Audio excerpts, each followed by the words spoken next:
Hey folks, welcome back to another edition of We Talk Photo. I am John Pedersen, and with me as always is Mr. Jack Graham. How you doing, Jack? I'm doing well, and it feels like I'm sitting in the passenger seat. I know it's been a whole day and a half since we saw each other. We just got done driving 2,300 miles together, going from Portland down to the Eastern Sierras of California and back again, all in a week. Think about this. We drove 13 hours down and 13 hours back. We Yep, spent over a day together in the car. just sitting in the car. We didn't kill each other, which was awesome. But you know what was great? It's Hmm. because we listened to some good music and no news and no No news. election and Yep. no crap. It was great. No, it was actually a really good time. I do enjoy road trips in a way where you're just sort of traveling in this little bubble, and it's a wonderful time to just sort of be and enjoy your thoughts and enjoy your company. And yeah, it was just a fantastic trip. Yep, it was great. So on this episode, episode number 128, since we just got back from the Eastern Series, we thought we would do a little trip recap for you all and let you know how the workshop went and some of the things we learned, some of the things we saw, maybe show you a few pictures from this event. So overall, Jack, how would you? So number one, we had a great group of people. We had 10 Yes, folks, and yes.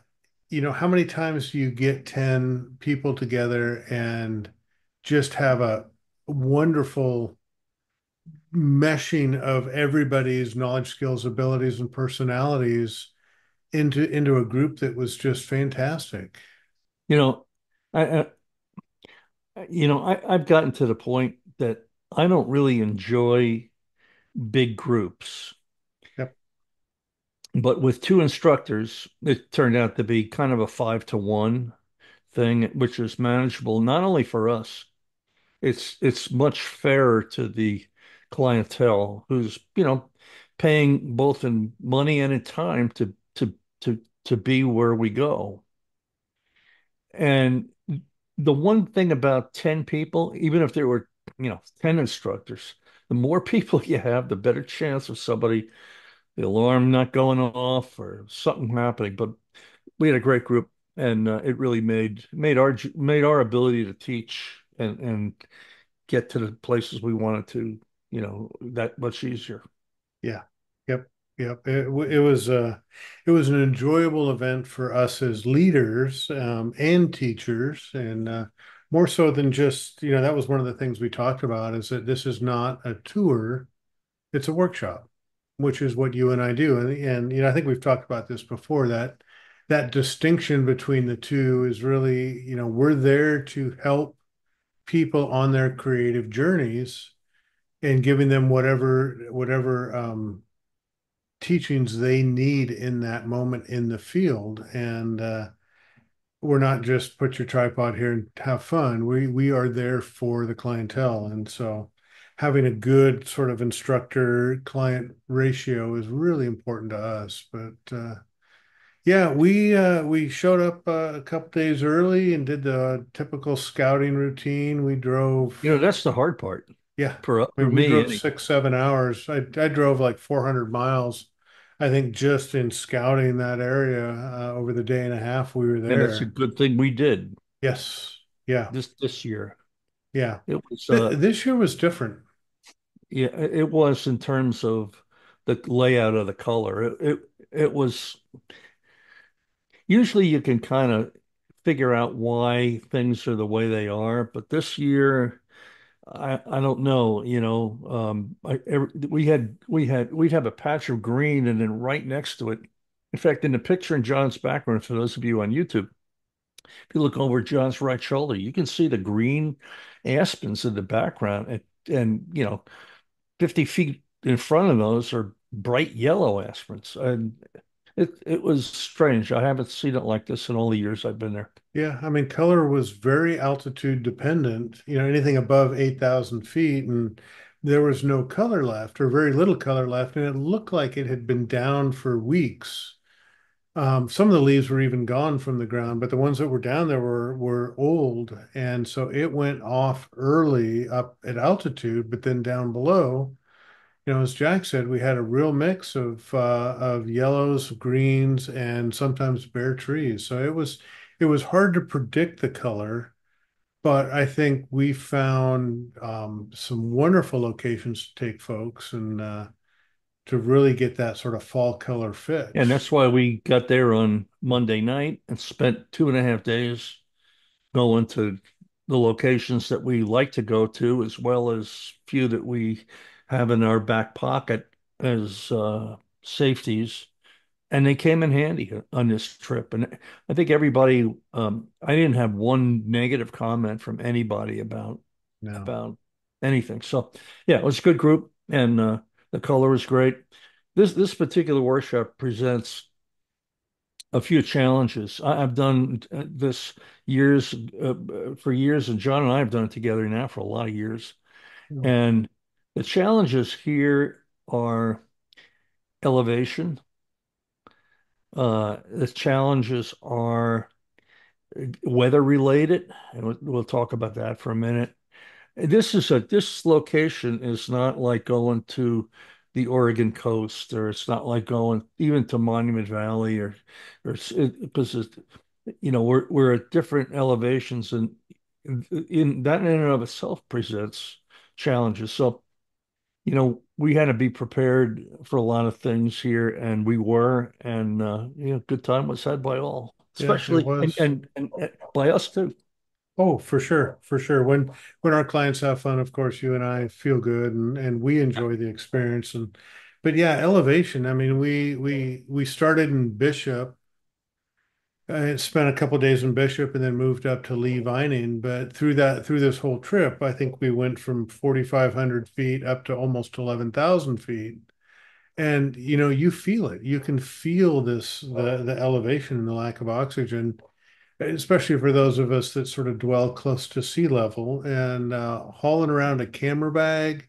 It's dry, it's windy, you're out of breath, and trying to be creative in those when you're feeling that way, it can be challenging.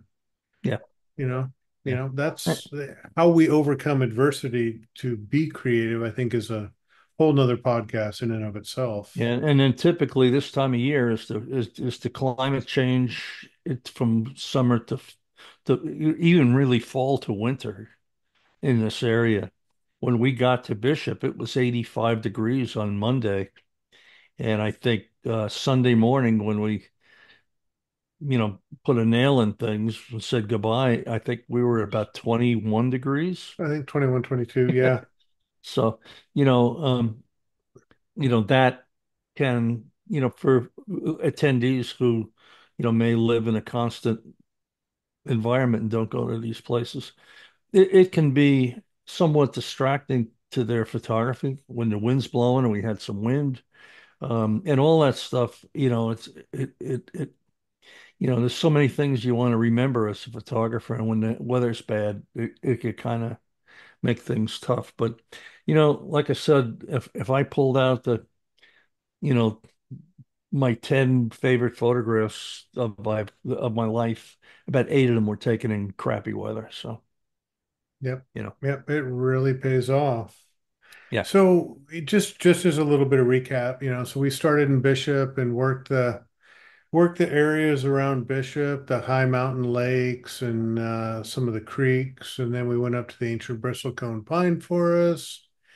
Did an afternoon up there, which was fantastic. Some other high mountain lakes and some other streams the next day. We transitioned up to Lee Vining and did Mono Lake and some of the canyons with color up around Mono Lake. Um, Spent an afternoon, cut everybody free and spent an afternoon up in Bodie, which was wonderful. That's always Bodie State Park, the old ghost town. If you haven't been, it's definitely worth the trip. And it can be really overwhelming for first-time visitors. And there's so much to shoot, so much to see, and you're still at altitude. You're close to 10,000 feet, I think, up there. right. and just walking around Bodie for an afternoon is exhausting. Yeah, and the sun could be you get it could be 10 degrees up there and you'll get a sunburn. It's Yeah, it's it's yeah, it's crazy. pretty funny. So, Anyhow, I think I did that little recap just to sort of give folks a sense that we experience and we shoot a lot of different things on this workshop, from grand landscapes to intimate forest scenes to moving water to lakes, ghost towns, mountains. It's got such a diversity. No two locations are really the same, and it keeps you creatively on your toes, which I enjoy because it's a challenge. it's one of the places that you have to do what we should get t-shirts to say slow down, simplify, space. You really have to slow down and try to simplify things here because if you don't, your images are going to look like a 5-year-old oil painting where they just splotch yellow and orange on the thing. It's going to look there would be no rhyme or reason to your photograph, Yeah.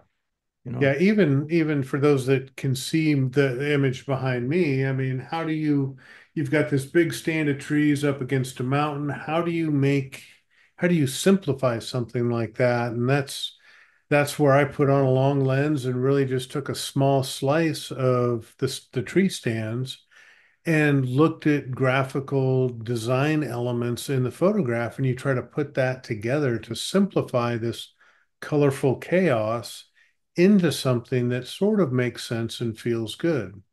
And the image behind Jack is sunrise at Mono Lake, and he put on an ND filter and smoothed out the water, and it's just That was three very, very minutes. simple. Yep, 3 minutes on that.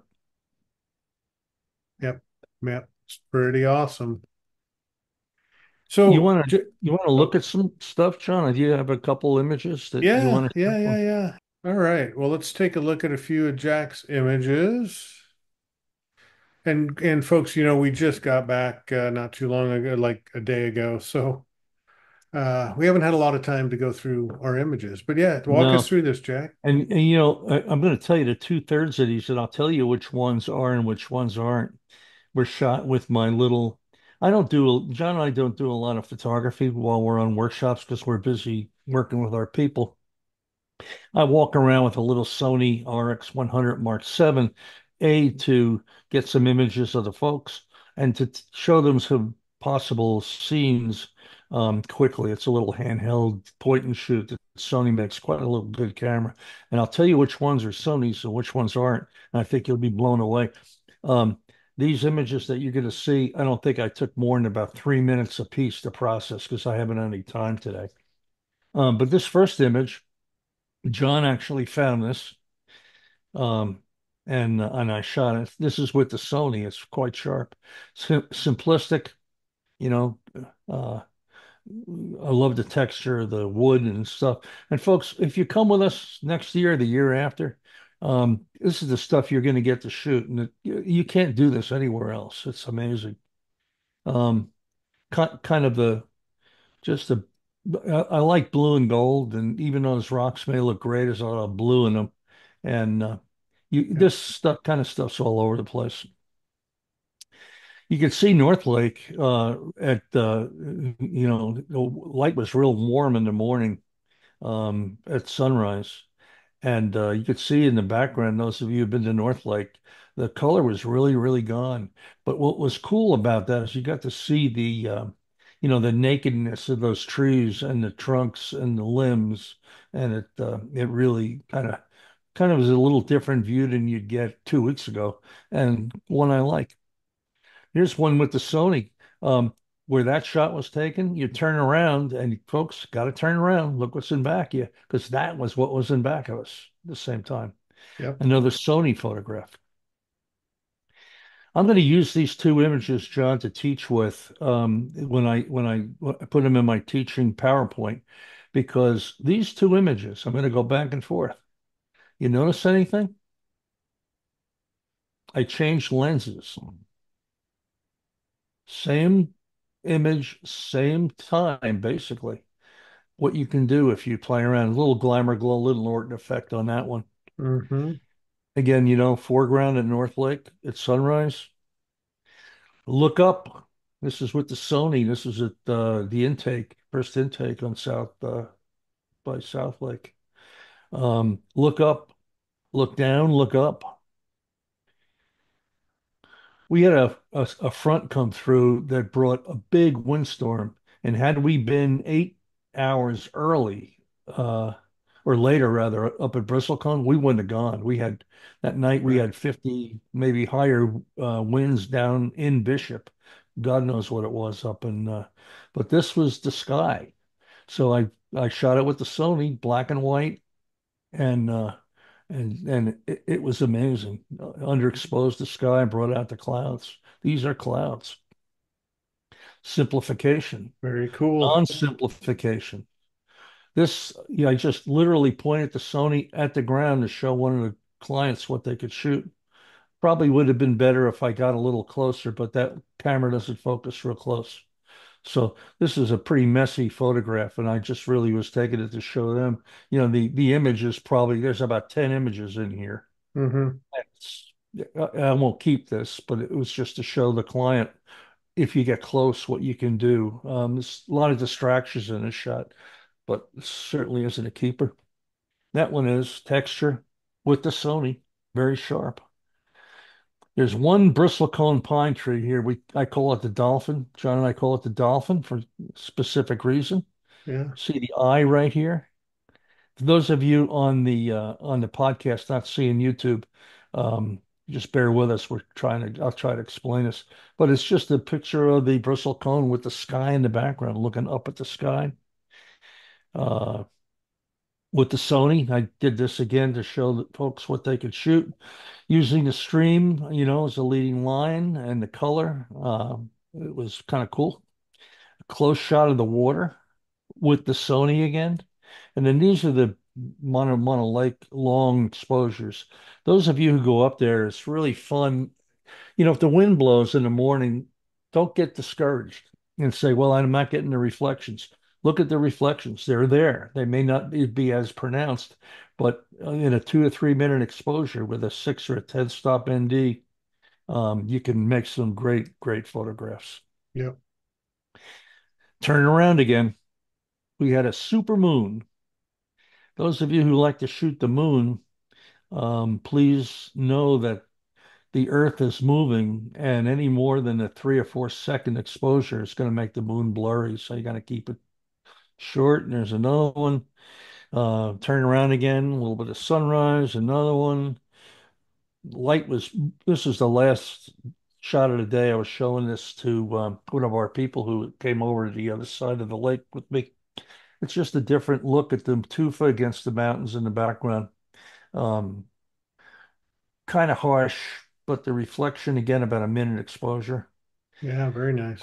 Impressionistic view of the reflections in the water. When you have that calm water on these lakes, uh, you know, you like the color in the trees, but sometimes just the water makes kind of an impressionistic Monet type photograph. And then the old beaver pond in the back lake at Lundy Canyon. Yeah. It's endless, endless, endless, endless. So Well, John, I'm much to going to get do. out of this and let you take over. So you tell me what to do.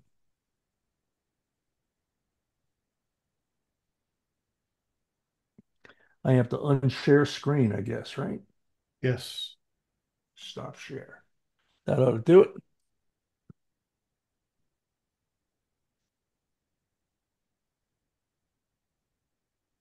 Can you see my screen?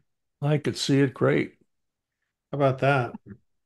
It looks like Schwabecker Falls in the Tetons almost. Yeah. You know, Schwabecker Falls, Schwabecker Strawbacker Landing. landing. Yep. Yep. All right. Three, two, one. All right, folks. Well, I'll just run through just a few of the quick ones I've gotten to process. One morning when we were out scouting, actually, we had really calm conditions, so I was able to get a great reflection up near North Lake at one of the ponds up there. And again, kind of the same pond, just a little bit off to the left. Really vibrant colors. And that one white rock, some people might not like it but there's a little cove that goes back there, and so you kind of play around with where you put this white rock in your composition. And this is one I just kind of grabbed real quick before the podcast, and I seem to like it. Hmm. I do too. Layers of color, layers of color. Look at the horizontal lines of color going across the image. And this is all about form and structure and repetition and symmetry, right? This is one of the ways you can start to make sense of out of the chaos of these trees. Another one, the three trees, my triangle trees, I like those. That's the one in back of you. Yeah, yeah, it's the one in the And back of my Zoom. go back to that one for a minute, John. Sure. You know, how John made lemonade out of this chaos is finding that one tree. So, every image needs to have a story, and every story is developed by a subject. And this subject here, there's no doubt what's going on. And had he not seen that tree and worked it and got it in a great place and a little bit of processing too to bring it up, this image would be a throwaway. But Yep. it's a keeper in my book. Yeah, thank you. I think so too. For me, it's this main tree, but then these other two trees sort of makes a triangle of Hmm. these three elements. And, I spent a lot of time, Jack, trying to figure out how much of the hillside, oops, sorry, how much of the hillside to have in this photograph. And thought I had I've got some good direction, good flow going, but it's those trees right in the middle that make this Yeah, shot. Yep. correct. Yep, a little creek further up the road from where we were. This is close to Parchers, and just a nice little forest scene with water movement.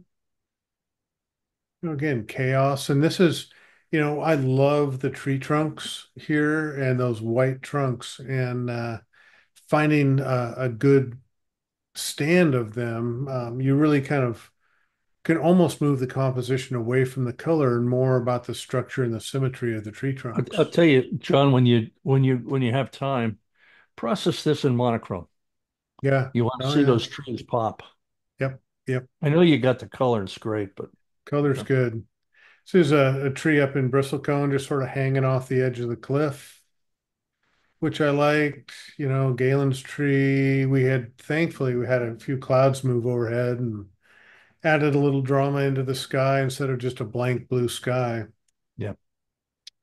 We went up to Convict Lake one morning, and you know what's funny? I shot this at I think F14, F11, F14, and I got a great moon star happening, and I wasn't even trying to get the radial spokes of the light of the moon over the hillside.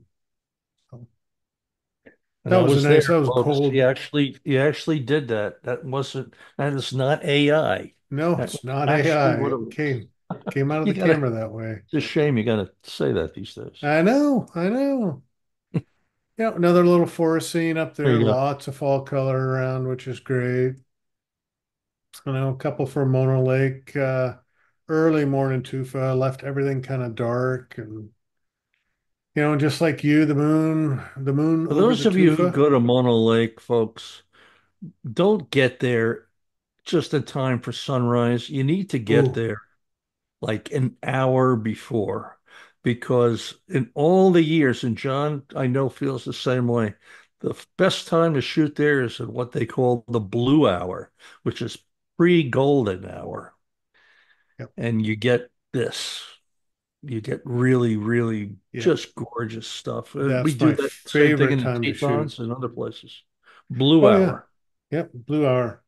And we practiced that a lot on this workshop, Jack. It was showing up early because nothing's worse than rolling into a location late and you're running around looking for compositions. You're not in touch with your surroundings, and so we got to Mono Lake and pretty much every other sunrise location with plenty of time to sit Correct. and relax and really sort of get in touch and in tune with our surroundings, and it And helps a we lot. we kind of know what we're doing with our gear, but there are folks who they have to look for the right lens and they have to, get their camera on the tripod. And they're not used to that in the dark. And in the dark and the you, cold. you're getting up anyhow. Just get up an extra 45 minutes early Yeah, doesn't and matter. relax and get your mind in the game and you'll make better photographs. And you'll enjoy the experience more, I think. Correct. Yep, yep. Went over the tufa, another long second, Jack. You have a great one of that. This was only about a 30-second exposure. There's these three right when the sun comes up, starts to come up, the low-lying fog that's over the top of the water starts to turn golden, and there's these three tufa way off in the distance. And put on my 1 to 400, and there just happened to be a bird's nest on top of that center tufa this year, and there was a bird flying to it, and happened to Hmm. catch the bird flying in. If you, and I know you probably did, if you just shot those three tufa, that'd be an eerie Yep, photograph. yep. I have a bunch of those too, just the That's tufa like and the that morning fog, in and in the Tetons when it was about 14 below. Remember we had that fog through the sun. yeah, yeah. It's anytime you can use these. That's why I didn't go around to the other side with you, is because this. I love environmental conditions like this, and I Hmm. knew that the this fog was going to turn golden as that sun came up because I've seen it happen for years, and Yep. that's what I wanted to shoot. So I stayed on this side and shot those tufa. Plus the birds in the water and The stuff looks great. birds, Look yep. at Yep. That's a This great is up shot. in Lundy Canyon. And yeah, there's this massive grand landscape. There's these huge mountains and all of this stuff. And I just happened to look over to my left and I saw this sort of back/slash side lighting on these bushes and that reflection and said, that's my shot. And folks, if you're listening to this podcast and not viewing it on YouTube, um, thank you, first of all, but go to YouTube to We Talk Photo and just take a look at these images. And this is a great example of simplification and working the subject, slowing down and working the subject and getting what you want. Make it a very pleasing photograph. Yeah. Yeah. I like this shot more than the big wide angle Correct. grand landscape. To me, this speaks, it's more powerful for me. Me too. Mhm. And then, of course, the beaver pond. Yeah, that was a good one. Last morning we went up and caught sunrise up at the lake, up at a different lake, and then we just the shoreline curves really nicely. And generally, these trees are usually display some great fall color, and they were looking good this year. And Yeah, they were. so I just shot it against the granite mountains, and it came That out. is a very, very, very graphically, extremely strong graphic photograph. Yeah, thank you. No sky. We were talking to a lot of folks. There's shots because these mountains are beautiful, but the sky up above was just white, light blue, ugly. And I have no sky above, and I have no reflection of the sky in this because this is about the trees, not about the postcard of Silver Lake. Yeah, and I think this is the last shot. Just There you go. Galen Rowell, eat your heart moon out, over looking Sierras. down on us. Yeah, That's a Galen shot. yeah. That's That's why he that, loved that area. that was the last morning, and I saw that and knew it had to be monochrome, and Yep. just I'm quite happy with that one as well. So yeah, all Yeah. good. So there you Yeah. go. And again, folks, those of you listening, if you're still listening, um, go over to YouTube sometime and look at this episode, and you'll see some images of what's there if you'd love to come with us. I think we have just a couple openings left for next year. It's filling fast. And you'll see what you can do up there. But I have to tell you, and I guess this is some, what do they call it when you're advertising your own stuff? It's Self-promotion or yeah. yeah. And I don't mean to do that, but I have to tell you, I every year I keep saying, well, I'm 100 years old and I don't think I'm going to go back there again. This is the one spot I keep going back to. It was the first area that I ever went to when I was learning how to try to make a photograph, which I still am, by the way. But it has a lot of meaning to me, that area, and I'm going to keep going back. I Yeah. keep trying to enjoy the. It's so beautiful, and let us take you there. I hate to be so forward, Well, I and I mean, we've don't think I got do that 30 for plus any other years of area but this. experience. Yeah, And I mean and that sort that's of makes the difference, Jack, is just the yeah, experience that we bring to this, get you to the right place at the right time and show you the right photographs and that's worth something, you it know? is, it is, Yeah. and we have a good time too. I mean, Oh this yeah. I always tell everybody this is not the Marines. We're not curing cancer here, and those of you'll probably hear if you've been here before or anywhere else with me, you'll probably hear the same jokes again. So Mm-hmm. Mm-hmm. Yeah, we will. too All bad we didn't right. have a microphone running in the car. Oh, we Sometimes it should would have been have. interesting. We had some good talks Yeah, we did. on Yep. photography and life and stuff. It was good. And that's what It was a lot of you fun. and I have been saying this more and more. I mean, it's this hobby, this for you and I profession, but this activity of photography, it's more than just the photograph, right? It's the Yeah, experience and even the journey to get there and the journey through there and the journey home is part of the collective experience. The yeah, and photographs are great, but it's the other memories that I think I'm going to hold on to longer. and the attendees don't see, they don't see, me leaving the hotel yesterday morning at 8:30 Pacific and walking in my house last night after flying through wherever at midnight. But you know what? When I got home, put my bags down, took a shower, and sat down at 1 o'clock in the morning to talk to Linda, it was worth every minute, Mm. everything. And Yep. that's why Yep. I love what I've been able to do here for so many years. Yep. Yep. And John does too, and I hope that translates to you that's listening and those of you who come with us. And Yep. we love you all. Yep. Very much so. All right. Well, so there we have it for a recap. I guess we'll kind of Yeah. keep it quick and sign off for now. And what's next? Do you have anything next on the agenda, Jack? Let folks know about? I'm in the middle of my magical mystery tour. I've got a dear friend of mine coming out from New Jersey tomorrow for a couple days. And then he goes home, and then shortly thereafter, I leave for Seattle back to the West Coast to do Whidbey Island, and then I have a little private little thing going on up at Olympic after that. And I teach at the Pacific Northwest Art School. I think they're filled for that, but I'm doing a 2.5 day class on minimalism in photography.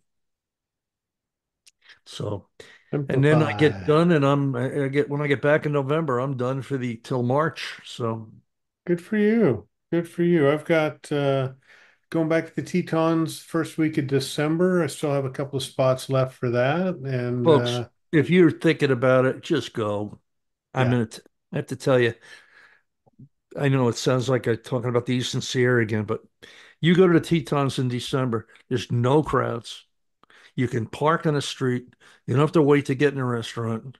There's not, I mean, it's just, and the animals are just every year. I mean, they're like clockwork. They're active. The snow is just, it's just great. And yep. Yeah, John it's the does a only great time I'll job go too. there. So really looking forward to getting back there in December. And yeah, hope to have a few more people come along with me because I love sharing this area. Yeah, think Yeah. about it. All right, folks. Well, thanks for listening. Thanks for Yeah. watching, Jack. I talk to you probably in the next little bit. Yeah. And then we'll try to get another podcast up for all you folks next week or before I go. And let's see, any comments, questions goes to wetalkphoto@gmail.com. Mhm. And any suggestions on what you'd like to hear us talk about or any people you'd like to see us reach out to, we've got a list that we're whittling down. So It'll be 129. Imagine that, John. Wow. Yeah, I know. Okay, All folks, right. we'll talk to you soon. Thanks, folks. Have Bye a good one. bye. Bye.